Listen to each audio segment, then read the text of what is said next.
Hello students, स्वागत है आप सभी का एक नई वीडियो में। और देखिए यूपी स्कॉलरशिप 2023-24 की बात करें तो आपका स्टेटस फिर से अपडेट हो गया है। और जिनका पैसा अभी तक नहीं आया है, क्या आगे चल के उनका पैसा आएगा या फिर नहीं आएगा? नहीं आएगा तो आपको आगे चल के क्या करना होगा, सारी जानकारी आपको इस वीडियो के माध्यम से मिलने वाली है। जैसा कि आप सभी स्टूडेंट्स को मालूम है कि 31 मार्च को आपका वित्तीय वर्ष यानी कि 2023-24 का वित्तीय वर्ष समाप्त हो गया है। तो क्या इसके बाद से भी स्कॉलरशिप का पैसा भेजा जाएगा, और भेजा जाएगा तो किन बच्चों का भेजा जाएगा, और नहीं भेजा जाएगा तो आपको क्या करना है अगर आपका स्कॉलरशिप का स्टेटस वेरीफाइड है? तो सबसे पहले स्टेटस चेक कीजिए। स्टेटस आपका मतलब लगभग सभी बच्चों का स्टेटस वगैरह अपडेट हुआ है, किस तरीके से दिखा रहे हैं। तो सबसे पहले आपको यूपी स्कॉलरशिप के ऑफिशियल वेबसाइट पे विजिट करना है। इससे पहले मैं आप सभी स्टूडेंट से रिक्वेस्ट करूंगा कि यूपी स्कॉलरशिप से संबंधित हर एक प्रकार की ऑफिशियल और ऑथेंटिक जानकारी सबसे पहले पाने के लिए आप सभी स्टूडेंट चैनल को सब्सक्राइब कीजिए, बेल आइकन को प्रेस करके ऑल पे क्लिक कर लीजिए, और टेलीग्राम चैनल को जरूर ज्वाइन कर लीजिए, क्योंकि यहाँ से आपको यूपी स्कॉलरशिप से संबंधित हर एक प्रकार की ऑफिशियल और ऑथेंटिक जानकारी सबसे पहले मिलती है। ठीक है, हो सकता है कि आप किसी इन्फॉर्मेशन से वंचित रह जाए, जिसके कारण से बाद में चलकर आपका स्कॉलरशिप का पैसा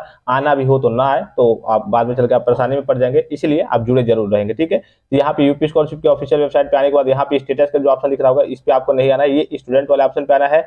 फिर फ्रेश लॉगिन या फिर रिन्यूअल लॉगिन, जो भी आपका फॉर्म होगा, पहली बार आपने फॉर्म फिलअप किया होगा तो फ्रेश लॉगिन, दूसरी बार या फिर तीसरी बार आपने रिन्यूअल किया होगा तो रिन्यूअल लॉगिन पे क्लिक करना है। इसमें आपको चूज कर लेना है अपना क्लास वगैरह, यानी कि आप किस कक्षा के स्टूडेंट है। कक्षा 9-10 के स्टूडेंट्स होंगे तो पहला ऑप्शन प्री मैट्रिक है, दूसरा कक्षा 11-12 के लिए है, तीसरा 9-10 और 11-12 को छोड़ करके उससे ऊपर के जितने कोर्स है, जितनी पढ़ाई होती है यूजी के, पीजी के, डिप्लोमा के, उनके लिए है। और चौथा भी पोस्ट मैट्रिक के बच्चों के लिए है, लेकिन अदर स्टेट के बच्चों के लिए। ठीक है, तो मैं तीसरा ऑप्शन चूज कर लेता हूँ। आपका जो भी होगा 9-10 11-12 उस हिसाब से आप चूज कर लेंगे। ठीक है, फिर यहाँ पे आपको क्या करना है, तीसरे वाले ऑप्शन में आपको यूपी स्कॉलरशिप का रजिस्ट्रेशन नंबर फिलअप करना होता है, यहाँ पे डेट ऑफ बर्थ फिलअप करना होता है। अगर आप फ्रेश फॉर्म फिलअप किए होंगे तो यहाँ पे डेट ऑफ बर्थ की जगह आपका मोबाइल नंबर का ऑप्शन आएगा। यहाँ पे पासवर्ड फिलअप करना है, पासवर्ड याद नहीं होगा तो यहाँ पे आपको क्लिक करके नया पासवर्ड बना लेना है। और यहाँ पे ये जो कैप्चा दिख रहा होगा, इसको यहाँ पे फिलअप करके यहाँ पे सबमिट के ऑप्शन पे क्लिक करना है। चलिए सारी चीजें फिलअप करके फिर मैं आगे को प्रोसीड करके आपको दिखाता हूँ।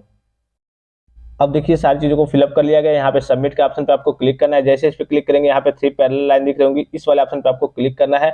और अभी अगर आप यहाँ पे आएंगे तो देखिए यहाँ पे आपको दिख रहा होगा, यहाँ पे आएंगे तो सत्यापित किया गया है, यहाँ पे दिख रहा होगा ऑनलाइन सत्यापित किया गया है। ठीक है, अभी हम स्टेटस में चलते हैं तो देखिए स्टेटस में किस प्रकार से दिखा रहा है। ठीक है, यहाँ पे सत्यापित किया गया है दिखा रहा है। अब यहाँ पे 3 पैरेलल लाइन पे क्लिक करना है। यहाँ पे आपको सबसे नीचे की ओर स्लाइड करना होता है। ठीक है, सबसे नीचे की ओर स्लाइड करेंगे, देखिए इनको फ्री शिप कार्ड भी मिला है। फ्री शिप कार्ड के बारे में ऑलरेडी मैंने आपको जानकारी दे दी है कि फ्री शिप कार्ड क्या होता है, इसके एडवांटेज क्या है, इसके लाभ क्या है, कैसे आपको इससे फायदा मिलेगा। ठीक है, तो यहाँ देखिए चेक करेंट स्टेटस का ऑप्शन दिख रहा होगा, इस वाले ऑप्शन पे आपको क्लिक करना होता है। अब जैसे इस पे क्लिक करेंगे तो जिस डेट में आप चेक करेंगे वो डेट यहाँ पे मेंशन हो जाएगा। ठीक है, देखिए यहाँ दिख रहा होगा छाप तारीख 2/4/2024, यानी कि 2 अप्रैल 2024 को ये चेक किया जा रहा है, वो आपका छाप तारीख यहाँ पे दिख जाता है। ठीक है, फिर यहाँ पे आपके डाटा दिख जाएंगे नीचे की ओर। अब नीचे की ओर आएंगे तो यहाँ पे आपका स्टेटस दिख जाएगा, कब आपने रजिस्ट्रेशन किया था, फाइनल सबमिट कब किया था। ठीक है, और इनका देखिए 12/3 यानी कि 12 मार्च 2024 को वेरीफाइड हो गया है। Verified recommended by district scholarship committee भी है। और नीचे की ओर आएंगे देखिए इनकी स्टेटस में क्या दिखा रहा है। यहाँ पे अगर आप आएंगे तो यहाँ देखिए अभी वहां पे देखिए आपने ऊपर कि ऑनलाइन सत्यापित किया गया था, यहाँ पे दिखा रहा है कि ऑनलाइन सत्यापित नहीं किया गया है, और इन्होंने करेक्शन भी कराया था तो करेक्शन यहाँ से फॉरवर्ड हो गया है। मैं बता दूं कि यहाँ पे अगर आपका दिखा रहा है कि ऑनलाइन सत्यापित नहीं किया गया है, तो ये फिलहाल में ऑलमोस्ट सभी बच्चों में दिखाएगा। क्यों दिखाएगा, ये एक तरीके से कह सकते हैं वेबसाइट पे जब आपके स्टेटस वगैरह अपडेट होते हैं तो सभी में जब अपडेट हो रहा है तो यहाँ पे जिन बच्चों का, इनका मैं बता दूं कि इनका पैसा भी आ गया। ठीक है, इनके स्कॉलरशिप का पैसा भी आ गया है, फिर भी इनके में ये अब दिखा रहा है ऑनलाइन सत्यापित नहीं किया गया है। और अभी आपने ऊपर देखा वहां पे जो इसी का जो फर्स्ट स्टेटस होता है उसमें दिखा रहा है कि ऑनलाइन सत्यापित किया गया है। तो ये एक तरीके से कह सकते हैं जब डाटा वगैरह वेबसाइट पे अपडेट होते हैं तो जिन बच्चों में अपडेट होते हैं या फिर कहिए कि जिनमें नहीं भी अपडेट करना होता है तो सभी में ऐसे अपडेट कर दिया जा रहा है। एक तरीके से बग कह सकते हैं, हो सकता है कि आगे चल के व्यवस्थित हो जाए। अब पैसा आ गया है तो भले ही सत्यापित किया गया हो चाहे नहीं किया गया हो, उससे कोई लेना देना नहीं है। यहाँ पे जैसे इनका दिखा रहा होगा verified recommended by district scholarship committee, 12 March 2024 date में इनका वेरीफाइड हुआ था, और 25 तारीख को इनका स्कॉलरशिप का पैसा भी आ गया था। और फिर भी यहाँ पे दिखा रहा है ऑनलाइन सत्यापित नहीं किया गया है, तो इससे आपको कोई लेना देना नहीं है। ठीक है, अब बात कर लेते हैं आपका वित्तीय वर्ष यानी कि 31 मार्च को आपका समाप्त हो गया वित्तीय वर्ष।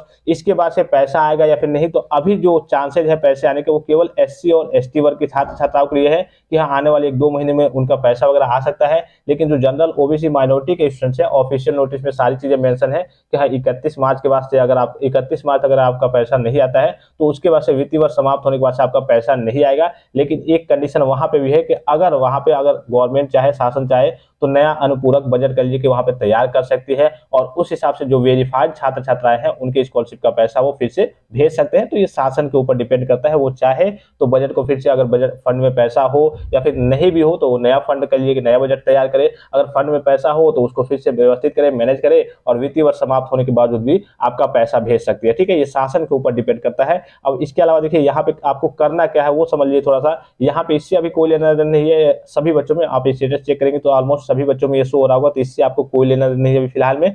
एक जो आपको अपने स्तर से काम करना है, पहला कि आप DWO लेवल पर जाइए, ठीक है, कि बताइए कि मेरा वेरीफाइड होने के बावजूद भी मेरे दोस्तों का पैसा आ गया है। कुछ परसेंटेज क्राइटेरिया भी यहाँ पे मायने रखता है, लेकिन सभी के लिए अगर आपके 55% से ऊपर है तो आप DWO लेवल पे जाकर के, अगर आपका फॉर्म वेरीफाइड है और 55% से ऊपर है प्रीवियस ईयर में, तो आप जा सकते हैं। अटेंडेंस का परसेंटेज तो 75 आप या फिर उससे प्लस आपका होगा ही, ठीक है, जैसे इनका 78 है। तो आपको करना क्या है, एक तो DWO लेवल पे जा सकते हैं कि मेरा वेरीफाइड होने के अलावा पैसा बावजूद पैसा क्यों नहीं आया है, तो वहां से जानकारी मिलेगी कि हाँ चलिए आपका करिए कि फंड खत्म हो गया है या फिर से फंड को व्यवस्थित किया जाएगा, फिर से आपका पैसा भेजा जाएगा। दूसरी चीज कि आप कंप्लेन करेंगे। कंप्लेन कैसे करेंगे, 1076 पे कॉल करके कंप्लेन करेंगे। जन सुनवाई पोर्टल पे आप कंप्लेन कर सकते हैं, वहां से आपका फीडबैक आ जाएगा कि आपका पैसा भेजा जाएगा या फिर नहीं भेजा जाएगा, आपके फंड में पैसा है या फिर नहीं है। और तीसरी जो इंपॉर्टेंट चीज है, मैंने आपको कहा था कि ट्वीट करना है आपको, कि आपको यूपी के CM जी को कह लीजिए कि वहां पे टैग करके ट्वीट करना है। जो असीम अरोड़ जी है, जो कह लीजिए कि यूपी स्कॉलरशिप के एक तरीके से विभाग के मंत्री हैं, उनको ट्वीट करना है, उनको टैग करके ट्वीट करना है। और हैशटैग मैंने आपको बताया था, टेलीग्राम पे बताया था, कल के डेट में मैंने आपको ट्वीट करके बताया था। अब क्योंकि 1 2 5 20 10 15 लड़के आएंगे तो इससे तो कुछ नहीं होगा, जाहिर सी बात है कम से कम 10,000 15,000 20,000 बच्चे। अब क्योंकि इस चीज को बच्चे सीरियस इसलिए नहीं लेते हैं, चलिए मेरा नहीं आया कोई बात नहीं। अब जब सब बच्चे एक साथ नहीं जुट होंगे तब कुछ नहीं हो पाएगा, अब जाहिर सी बात है कि 10 50 20 1 2,000 बच्चों से कुछ होने वाला नहीं है। कम से कम ट्विटर पे ट्रेंडिंग करे।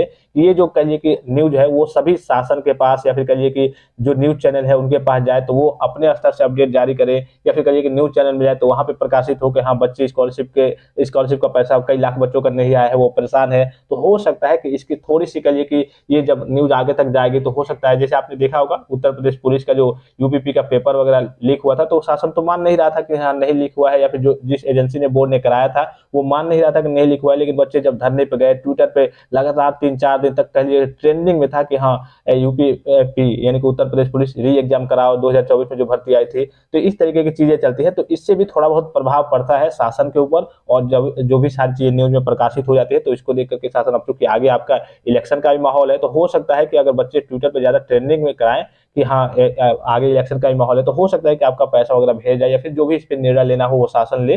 बहरहाल मैं अपने स्तर से अब जो भी चीजें करना होता है उसको आपको करता हूं। अगर आप ट्विटर पर जुड़ना चाहते हैं तो ट्विटर पर जुड़ जाएंगे। डेली लगभग 4 बजे एक ट्वीट किया जाएगा, और भारी मात्रा में जैसे बच्चे आते रहेंगे वहां पे, अगर ट्विटर पे ट्रेंडिंग करने लगा, शासन के पास ये खबर पहुंच गई, न्यूज़पेपर में या फिर कहिए न्यूज चैनल के पास ये खबर पहुंच गई, वहां पे प्रकाशित हो गई, तो हो सकता है आगे चल के कुछ हो सकता है। और इस चीज को लेकर के आप परेशान नहीं रहेंगे। यहाँ पे जो है ऑनलाइन सत्यापित नहीं किया गया है, इसको लेकर के आपको परेशान नहीं रहना है। आपका अगर verified recommended by district scholarship committee था यहाँ पे, तब आपको घबराने की जरूरत नहीं है। आगे की जो भी अपडेट आती रहेगी मैं आपको इन्फॉर्म करते रहूंगा, तो अपने स्तर से आप ये काम जरूर कर लेंगे जो मैंने आपको बताया। आई होप ये वीडियो आपको इन्फॉर्मेटिव लगा होगा। फिलहाल इस वीडियो में इतना ही, इजाजत दीजिए, धन्यवाद, थैंक्स फॉर वॉचिंग। मिलते हैं नेक्स्ट वीडियो में।